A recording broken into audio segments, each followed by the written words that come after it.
My name is Tom Harris, and this is Exploratory Journeys.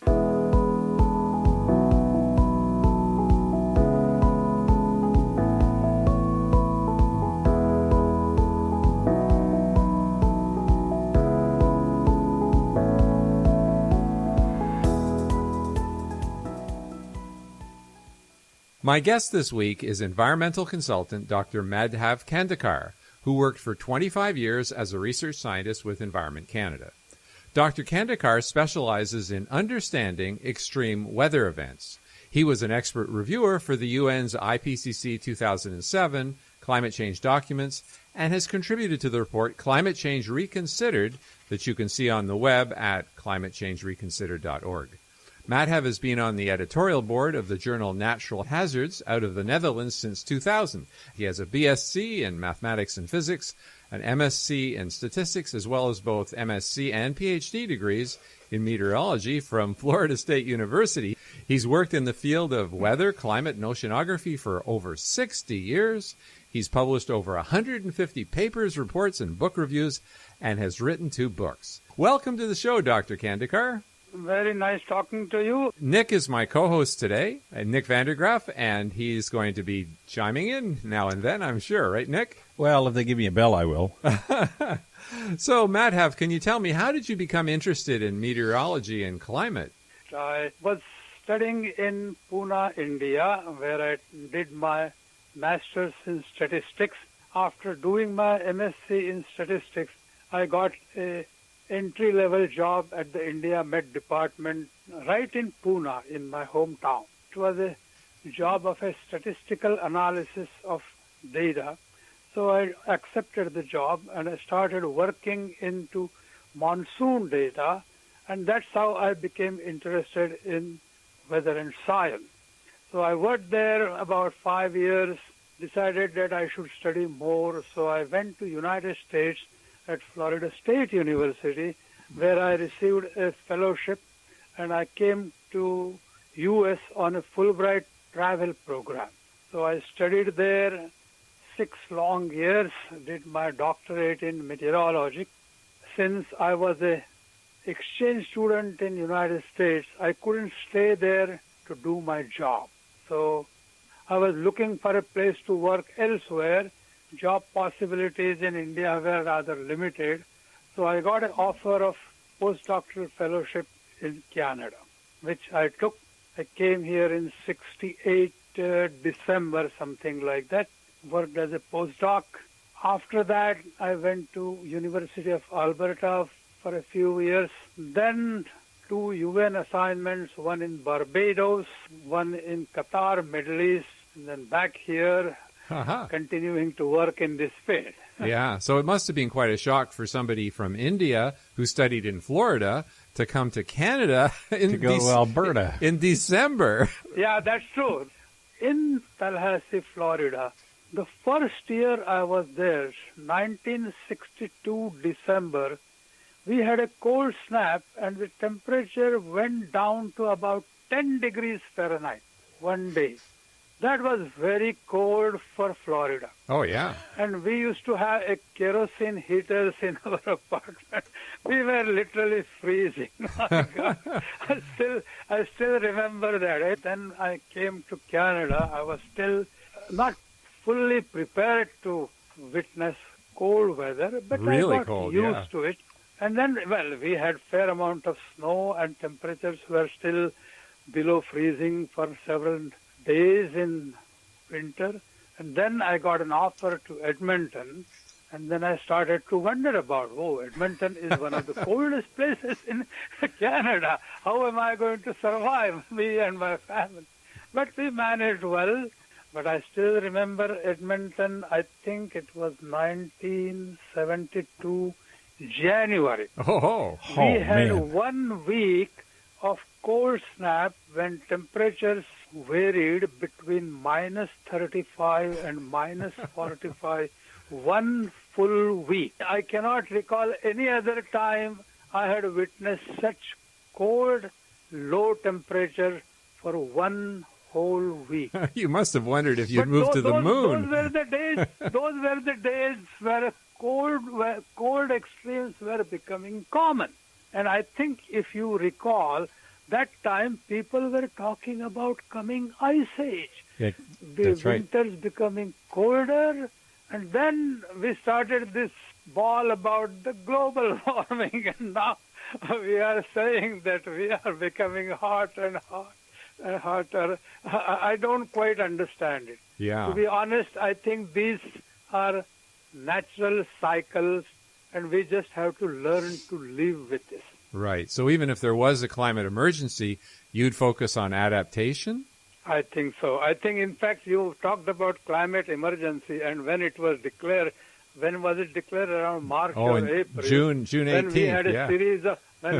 series of rain showers and floods, and I almost laughed. I said, "What is this going on? Why it is called climate emergency?" We have had such floods quite often. In fact, when I came to Canada in the 68, 70, I recall in eastern Canada there would be a ice jam, a river ice jam. Yep. Often, and there would be flooding. Spring flooding was very common in eastern Canada in the early 70s. So when we had spring flooding few months ago, I just wondered, oh, well, this is one of those natural cycles. And then I see our environment minister calling it a climate emergency and declares it climate emergency in the parliament, and I just couldn't believe it. I thought it was totally unnecessary. I think what you're seeing, and you probably already know this, but I'll just state the obvious, that the climate emergency scam is something that everything you can fit, no matter what happens, you can fit it in that envelope. And then they can tax people more. It's all about money. It's all about putting forward a social agenda that a lot of people would not accept under different circumstances. Calling it climate emergency is totally unnecessary. I don't see any rationale behind it. We had lots of such extreme weather events. Now, if we go back further, we had what is called as the Dust Bowl climate of the 20s and 30s. Yep. And we had very hot weather during those 2 decades. In fact, our hottest temperature or highest temperature in Canada was recorded in 1937 in July in a small town in Saskatchewan, and the temperature was 45 degrees. In 1936, from 5th to 12th July, we had the deadliest heat wave in central Canada and in parts of GTA, what we call today GTA, when temperature for 3 days in a row in Toronto reached 41 degrees, unadjusted, not adjusted to humidex. We have not exceeded that temperature. And I think a lot of people do not try to see the past hot weather that we have witnessed in Canada and keep complaining, oh, the weather is getting hot, the weather is getting hot. And I get amused. In fact, from my assessment, our summers are short. Our winters are long. They just sometimes don't seem to end. Yeah, this year they had 7 months in which snow was on the ground at some point in the month. Well, what about the extreme heat in Paris that we've heard about recently? Yeah, well, I have several links to that, and I think one of the best one was produced by this American weathercaster known as Joe Bastardi. You see, I think he Weather Bell. He's, I think, the director of Weather Bell or something. I don't know exactly, but he has pointed out that what happened was Saharan air mass was sort of squeezed through Atlantic trough, and it moved into Western Europe, and it caused some extreme temperature in Paris and vicinity for a few days. Mm-hmm. And it is nothing unusual. So this happens once in a while.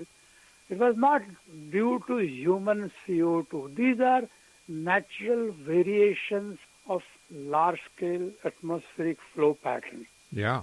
They are often related to the popular known events which are known as El Nino and its inverse La Nina. Yeah, can you explain El that Nino- quickly? Like what they are? Because I don't think that many listeners will really know. The waters around Eastern Pacific become warm and it produces vertical circulation and you get an El Nino impact which has worldwide influence. And these occur sort of irregularly between 3 to 7 years. I see. So that's a The natural reverse cycle. phenomena is called the La Nina. Okay, what causes the accumulation of warm water in the tropical Eastern Pacific? It's very complex. A simple explanation is, again, trade winds blowing across the Pacific Ocean. So you can imagine like a bathtub, and you're blowing in a bathtub, and you put all the warm water at one end, and that's what happens. Oh, I see. And that So, that upsets yes. the weather in North America. And it produces a weather in North America. Normally, El Nino winters in Canada are mild. Even in United States, in southeastern United States, the El Nino impact is a milder winter. On the other side, on the flip side, as I say, the La Nina, when you have a cold, much colder water in the tropical Eastern Pacific, we have a much colder winter. I think some of the coldest winters in the last 25, 30 years in Canada can be definitely linked to what we call as a La Nina or La Nina now. These are Spanish words. El Nino is the Christmas child, or that is the name in fact. And I think it was sort of a gift in some parts of South America because the weather becomes a little warmer, fair amount of rain accompanies El Nino events in South America. It produces good harvest, and that's why it was called a Christmas child. Let me ask you something, because last winter, you're right, was long, cold, and hard. I live out in the country myself, and I heat with wood and things like that, and I am praying for a short, mild winter. Unfortunately, it seems that El Nino and El Nina run in cycles. La Nina. La Nina, sorry. Yeah. They run in cycles, as you just articulated, but at the same time, they don't necessarily follow one right on top of the other. No, not necessarily. I think most climate models have difficulty in simulating these correctly. Many have been able to simulate the onset of El Nino and fairly well simulated. But what happens is when the El Nino begins, it reaches a peak, it produces milder winters, etc. But its demise is not well predicted. So we often have what is often called as an El Nino neutral condition. And then we get into La Nina mode. So these transitions from a peak of El Nino to the peak of La Nina are not easy to simulate. Climate modelers still have a lot of difficulty in that. So do you think we still have another cold winter ahead? Well, right now we are in a neutral condition. And I think I haven't seen the climate diagnostic bulletin or the phases, but we could be returning into what is known as a La Nina condition towards the fall. If that happens, that we would be expecting a little colder winter this year. Uh-huh. So when you look to the future... If a La Nina materializes, right now we are in a neutral condition, and since we are talking about that, I have done a fair amount of work on El Nino and its impact on the monsoon over India, summer monsoon in particular. And El Ninos always bring a drier, or rather a drought monsoon in India. On the other side, La Ninas bring good monsoon in India.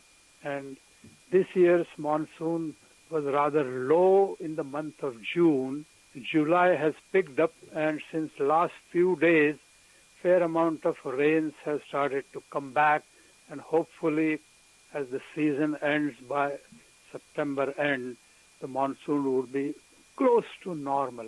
Yeah, And I as see. you can imagine, you see, India has about 1.3 billion people.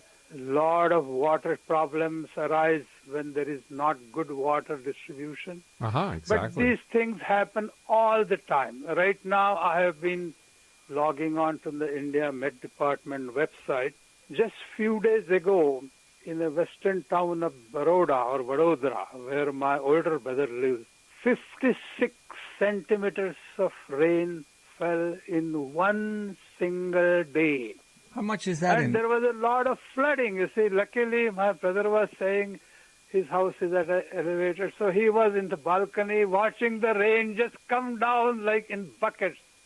So that's like 1.5 feet. Yeah, just imagine how much amount of rain can occur then that's in 24 hours. In 2005, if you remember, I think Mumbai had something like 40 centimeters or 40 inches of rain.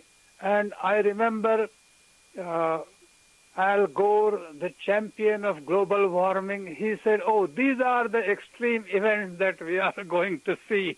No, these events have occurred all the time in the Indian monsoon, going back to even 1800. We only have about 8 minutes left, so I just had a couple of really important questions to ask you. Do you think we're headed for more global warming, or is cooling coming next, and why do you think that is?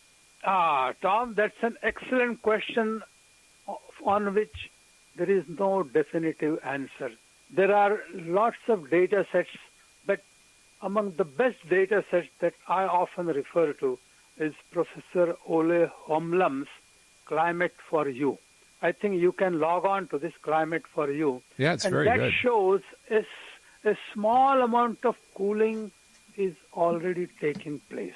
I wanted to take you back to the climate models comments you were making earlier, because when you get into these debates, they always say, well, the climate models are predicting that. What's wrong with the climate models? How do you explain to them that it's the garbage in, garbage out kind of scenario?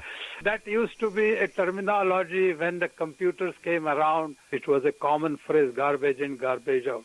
But having said that, I think the computer climate models have improved themselves, but they are very sensitive to CO2 input. They produce much higher warming than actually observed. To give one simple example, I think most climate models indicated that between 1980 to 2015, the climate would warm by about 1.5 degrees. Instead, it has warmed by only 0.5 degree. In United States, John Christie, a well-known climate scientist, has analyzed this, and he has produced an excellent graph which shows excessive warming by climate models. So the climate models are very sensitive to input of CO2. There are many other reasons also. CO2 has what we call, in spectroscopy, we call it a saturation spectrum. So the first 100, 200, 300 parts of CO2 would warm the climate, but later if you add more CO2, it doesn't warm so much. This is called a saturation spectrum in spectroscopy, and that is what we are saying, you see. I think Professor Lindzen gives a good example. He said if you paint a room black, you put a black coat, and then after a while you put another black coat, it still looks black. It doesn't change the picture. And it is something like that, you see. So now, even if we add several tons of millions or billions of tons, I think the warming, it has reached a certain threshold, and we don't see much warming. Sun is another factor that people are I'm ignoring. hearing that is maybe the major driver. What do you think? The sun has something to say about our weather. Sun is the major driver of Earth's climate. I say it again and again and again. Now we are approaching what is called as the solar grand minima in few years. The sunspots are diminishing. How it impacts the climate is a million-dollar question, but in all probability, we will be heading into a cooler phase of the climate over the next 2 to 3 or even more decades. Yeah. So I don't feel concerned about our climate becoming extremely hot in next 20, 30 years. In fact, many solar scientists are predicting a full-blown ice age type climate by 2050. Wow. And of course, Canada is very vulnerable to that, more than most countries. Canada is definitely, we are the high latitude country, and I think we should be preparing for a much colder phase of the climate and not be overly concerned about few hot days. We should enjoy the hot days, go out, and I see very often on summer days, if you go downtown, you see lots of people are enjoying dinner in the sidewalk cafes. Even even if the weather channel says, oh, it is 28, humidex 35. I think these are sometimes alarmist declarations. That's the word I like to use, you see. Our science has becoming too much alarmist. So, in other words, what you're saying in a nutshell is don't get rid of the snowshoes or the snowmobile. You might still need them. Oh, we are going to need them for sure. Oh, yes. Yeah, don't throw your snowshoe parkas, We are definitely going to need them. Yeah. Our winters are going to be long. And I think we have to ask this question. We had, for example, 2013-14 winter was one of the longest and coldest in whole of North America. And why did we have such cold winters? I don't understand how people don't talk about when we have very cold winter. That's when we have hot summer, they say, oh yeah, we see global warming. So the government's making a big mistake only planning for warming when cooling's far, far more dangerous to Canada. It is. In fact, I think cooling is much stressful, particularly to senior citizens of Canada. I am one of the senior citizens. I have, as I said earlier, I witnessed extreme cold winter in Edmonton, so I'm more or less seasoned. But still, I don't enjoy cold winters. Particularly, you have to prepare yourself well, cover yourself properly to go out. Even if you go to a nearby shopping mall, for example, you want to make sure that you park as near to the mall as possible. Yeah. Because especially the wind, you see, with minus 20 degrees, for example, and a wind blowing at 20 knots, or the wind chill could be minus 45. The humidex of 35, 40 is not as stressful as a wind chill of minus 25. For sure. That is my view of climate change. The Conservative Party of Canada are sadly promoting the climate scare, and they're saying that major emitters would be required to offset their carbon dioxide emissions with investments in research, development, and emissions-reducing technology. What do you think of that? I mean, surely they don't have to do that to have an alternative to the carbon tax. Certainly, R&D should continue. Secondly, putting carbon tax to control CO2 is meaningless. I can think of at least one or more peer-reviewed studies which says that even if Paris Accord, which was signed on in 2015, is accepted by all countries, 150, 170, conscientiously, and they all start to reduce their carbon footprint, by the year 2100, the cooling of the climate due to reduction of CO2 will be at best 0.1 degree. Wow. So that's worth trillions of dollars. I think these are peer-reviewed studies, you see. And that's why I keep laughing when they put carbon tax. What will it do? It's nothing but a meaningless exercise. What we need to understand is this.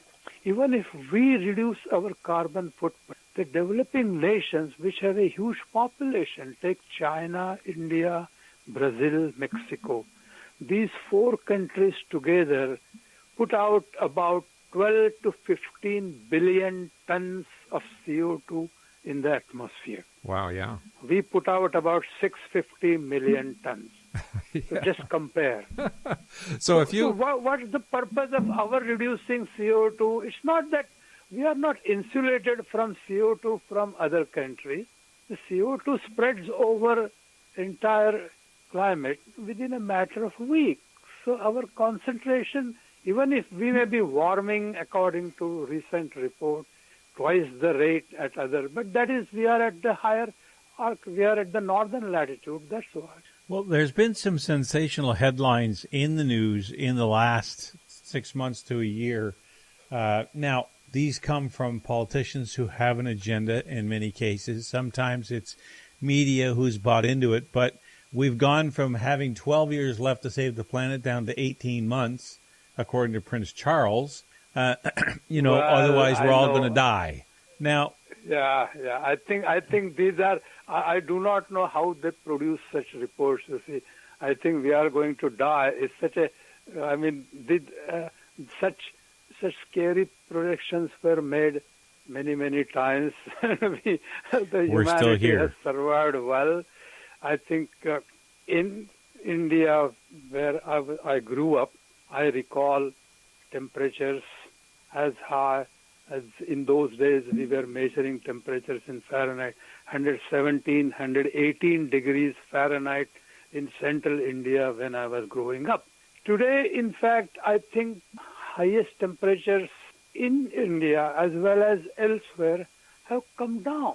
Some of the highest temperatures in the world were recorded in the 1910s, 1920s, and 1930s.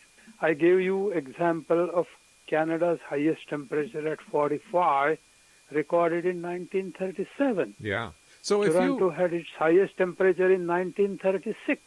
Yeah. So just to end off, what would be the sort of final message that you would give to our House of Commons on the climate emergency? Well, first of all, there is no climate emergency.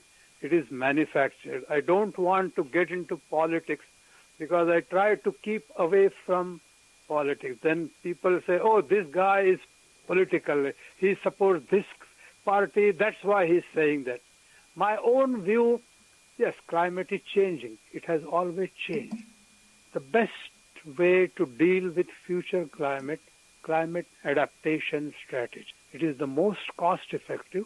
And if we are able to predict weather 2, 3, 4, 5 weeks ahead of time, instead of 50 years ahead of time, I ask these climate modelers, please give me a weather next month and as accurate as possible. Tell me when the heat wave is going to come in next 3 weeks, then people will be prepared. Tell me when we will have a real cold snap, then people will be prepared. Yeah, and but they won't do that. Yeah, they say, no, that is not our mandate. The reason is it is much more difficult to make short-range predictions of 1 to 3 months. It is much simpler for these modelers to make a projection 50 years down the road. First of all, none of us will be around 50 years from now. I was just going to say the same thing. Yeah. So you're not held accountable. Yeah, that's correct. This will be a real learning experience for our politicians to hear about when the real records were set. It's certainly not happening much now. It's in the past. That's right. Yeah. That's very true. So thanks so much, Dr. Kandekar, for being on Exploratory Journeys. Thank you very much for inviting me on your talk show. Okay, bye-bye. Bye-bye. So I hope you tune in next week for an exciting edition of Exploratory Journeys where we'll bring in another exciting guest. Tom Harris, signing out.